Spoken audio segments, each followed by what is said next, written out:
Hello बच्चा लोग, कैसे हैं आप लोग। आई होप आप सभी लोग बहुत ही अच्छे से होंगे। बच्चों, एक हमारे पास कमेंट उसमें काफ़ी क्वेश्चन आ रहा था कि सर मुझे 95% लाना है, तो मैं रोज़ कितने घंटे पढूं कि मेरा 95% आ जाए। तो बच्चों, आज के इस वीडियो में हम इसी टॉपिक पर बात करने वाले हैं कि 95% लाने के लिए डेली आपको कितने घंटे पढ़ना चाहिए। तो चलिए हम अपना वीडियो स्टार्ट करते हैं, सारी चीज़ों को समझाते हैं आपको। तो देखिए, सबसे पहले तो आपको एक चीज़ ये समझना है कि नंबर ऑफ आवर्स जो होते हैं वो किसी स्टूडेंट के लिए क्या फिक्स नहीं होते हैं। कोई बच्चा सिर्फ 4 आवर डेली पढ़ के चीज़ों को समझ जाता है, वहीं दूसरा बच्चा 6 आवर पढ़ के समझता है चीज़ों को।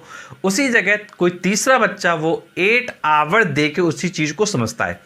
तो मेन बात ये है कि भाई जब आप पढ़ते हैं तो आपका जो कंसंट्रेशन है वो कितनी देर तक आप बना सकते हैं, और प्लस जो आप टाइम दे रहे हैं उसमें आप कितना आउटपुट ले रहे हैं।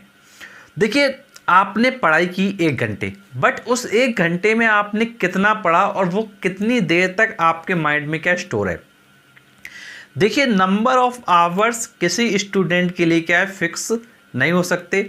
देखिए, नंबर ऑफ आवर्स सभी स्टूडेंट के लिए क्या है फिक्स नहीं हो सकते। किसी स्टूडेंट के लिए कुछ नंबर ऑफ आवर्स होंगे, किसी दूसरे स्टूडेंट के लिए कुछ नंबर ऑफ आवर्स होंगे। तो इसलिए आपको ये समझना होगा कि भाई आपकी क्या परफॉर्मेंस है, क्या आपका पास्ट रिकॉर्ड रहा। अब जो आपका पास्ट रिकॉर्ड है उससे आप कुछ सीखिए कि भाई हमारी जो प्रॉब्लम्स थी वो कहाँ कहाँ थी। जैसे आपको पता है कि भाई आप क्लास 11 से क्लास 12 में जा रहे हो।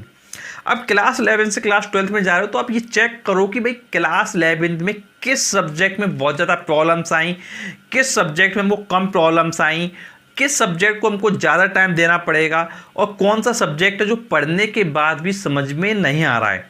तो ये क्वेश्चंस आपको अपने आप से करने पड़ेंगे। जब आप अपने आप से क्वेश्चन करेंगे तो आप उन क्वेश्चन के जो आंसर्स हैं उनको लिखिए अपने पास।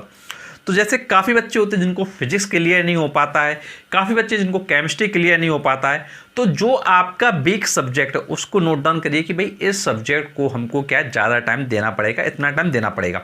फिर उसके बाद जो आपका इंटरेस्टिंग सब्जेक्ट है उसमें भाई आपको कम टाइम देना पड़ेगा।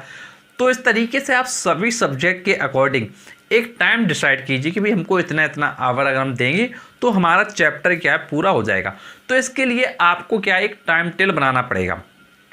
देखिए, जैसे आपको पता है कि भाई टर्म 1 और टर्म 2 एग्ज़ाम है। अब आप ये डिसाइड कीजिए कि भाई हमारा जो टर्म 1 एग्ज़ाम है उसके पहले हमारा जो सिलेबस है पूरा वो कंप्लीट हो जाना चाहिए।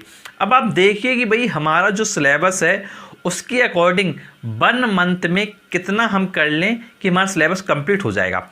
अब 1 मंथ का आप क्या टारगेट बनाइए। अब जो 1 मंथ का टारगेट है उसको क्या करिए 4 पार्ट्स में आपने डिवाइड किया, 4 वीक्स के फॉर्म में।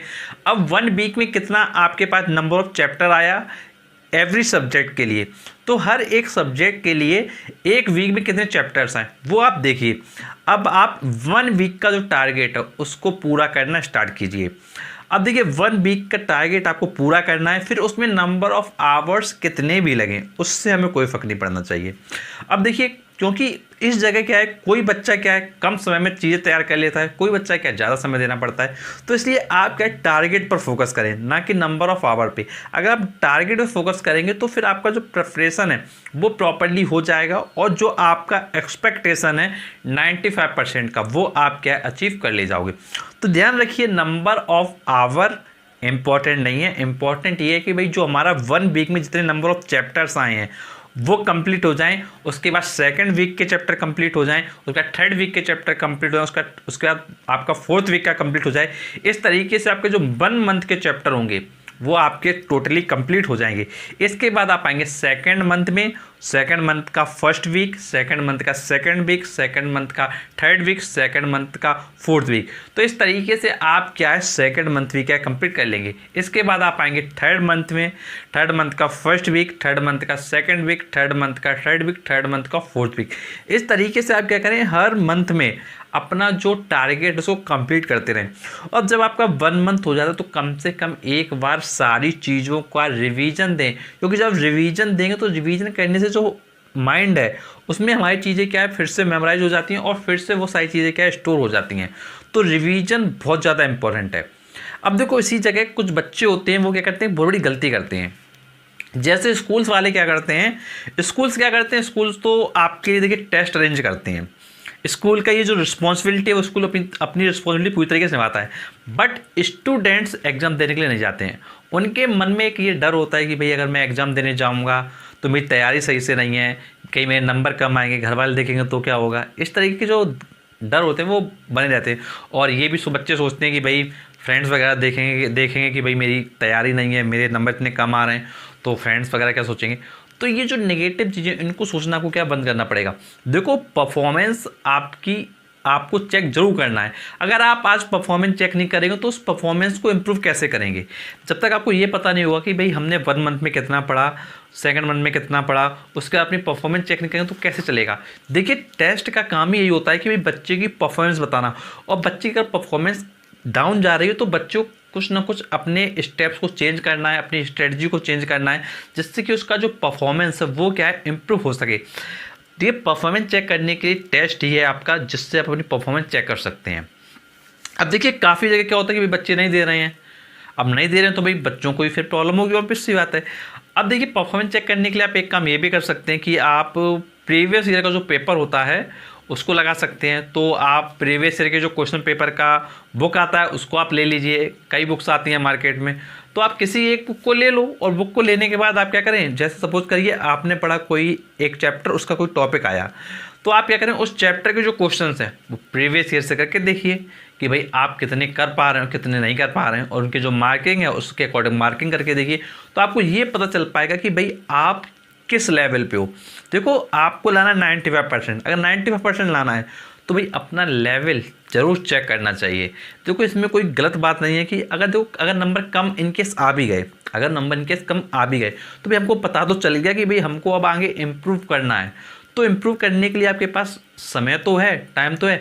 और अगर मान लीजिए आपने अपना परफॉर्मेंस चेक नहीं किया और जब फाइनल एग्ज़ाम दिया, तो फाइनली फिर आपका जब रिजल्ट आएगा तो आपको कैसा लगेगा भाई, क्या तब आप रिजल्ट नहीं बताएंगे क्या भाई, रिजल्ट तो तब भी पता चल जाएगा सब लोगों को। तो आप आज का मत देखिए, आप देखिए इन फ्यूचर जब आपका रिजल्ट आएगा तो उसको इम्प्रूव करना है हमको। तो भाई इम्प्रूव करने के लिए अपनी परफॉर्मेंस चेक करना बहुत ज़्यादा इंपॉर्टेंट है। तो देखिए ध्यान रखिएगा कि भाई नंबर ऑफ आवर्स को काउंट ना करें, बल्कि आप क्या है 1 वीक का टारगेट बनाएं, और 1 वीक के टारगेट के अकॉर्डिंग आप क्या है डेली बेसिस का टारगेट बनाएं कि भाई हमको डेली ये चीज़ें ऐसे ऐसे करना है। जब आप ऐसे करेंगे तो डेफिनेटली आपका जो स्कोर है, आपका जो परसेंटेज है वो काफ़ी अच्छे से हो जाएगा। और एक क्वेश्चन काफ़ी बच्चों का आता है कि सर अगर स्कूल वगैरह ना जाएँ तो कैसा रहेगा। अब तो क्लास 12 में तो बच्चे क्या है बहुत कम स्कूल जाते हैं, ये तो सभी को पता रहता है कि भाई क्लास 12 में बच्चे आ जाते हैं, तो भाई मान के चलिए भाई सैटरडे को जाते ही नहीं है, सैटरडे को काफ़ी बच्चे जो नहीं जाते हैं। तो भाई ये डिपेंड आपके ऊपर करेगा कि भाई आप कैसे चीज़ों को मेंटेन करें। आपको लगता है कि भाई किसी दिन नहीं पढ़ाया जा रहा है स्कूल में अच्छा, तो उस दिन को आप क्या अवॉइड कर सकते हैं। जैसे आपको पता होता है जैसे कि भाई मान लीजिए आज के दिन ये वाला सब्जेक्ट है, इसमें हमको कुछ विशेष पढ़ाया नहीं जाएगा, तो भाई आप क्या अवॉइड कर सकते हैं क्लास को। ये मतलब टोटली आप पर डिपेंड करेगा कि भाई, क्योंकि आपकी जो सिचुएशन है, आपके स्कूल की जो सिचुएशन है वो आप जानते हैं, तो भाई उसी के अकॉर्डिंग आप मैनेज कर सकते हैं कि भाई मुझे स्कूल जाना चाहिए या नहीं। ओवरऑल आपको ये सोचना पड़ेगा कि भाई स्कूल जाने से हमारा बेनिफिट होगा कि नहीं। अगर आपको लगता है कि भाई कोई भी बेनिफिट आज नहीं होने वाला, तो आप क्लास को अवॉइड कर सकते हैं। और एक चीज़ ध्यान रखिए कि भाई मेन है आपका रिजल्ट। तो रिजल्ट को इम्प्रूव करने के लिए जो भी आपके द्वारा पॉजिटिव स्टेप्स हैं, अगर आप वो लेंगे तो डेफिनेटली आपको काफ़ी ज़्यादा हेल्प मिलेगी। तो आप अपने अकॉर्डिंग सारे स्टेप्स को लीजिए। कोई भी कन्फ्यूजन होता है, कोई भी डाउट होता है, कुछ आप पूछना चाहते हैं, तो बेटा नीचे कमेंट बॉक्स होता है, उसमें आप कमेंट करके अपनी प्रॉब्लम को पूछ सकते हैं। अगर आपको किसी टॉपिक पर वीडियो चाहिए वो भी आप नीचे कमेंट बॉक्स में बता सकते हैं। और अगर आप हमारे साथ सोशल मीडिया प्लेटफॉर्म के साथ कनेक्ट होना चाहते हैं तो आप डिस्क्रिप्शन बॉक्स में जाइए, वहाँ पर आपको सभी सोशल मीडिया प्लेटफॉर्म के लिंक्स मिल जाएंगे, वहाँ से आप हमारे साथ कनेक्ट हो सकते हैं, क्योंकि वहाँ पर आपको सभी लेटेस्ट वीडियोज़ और आपको फ्री क्लासेस भी मिलती रहेंगे। और ऐसे वीडियोज़ देखने के लिए आप चैनल को जरूर सब्सक्राइब कर लें, नोटिफिकेशन दबा दें, क्योंकि आपके लिए हम और भी ऐसे वीडियो लाते रहेंगे। And thanks for watching our video.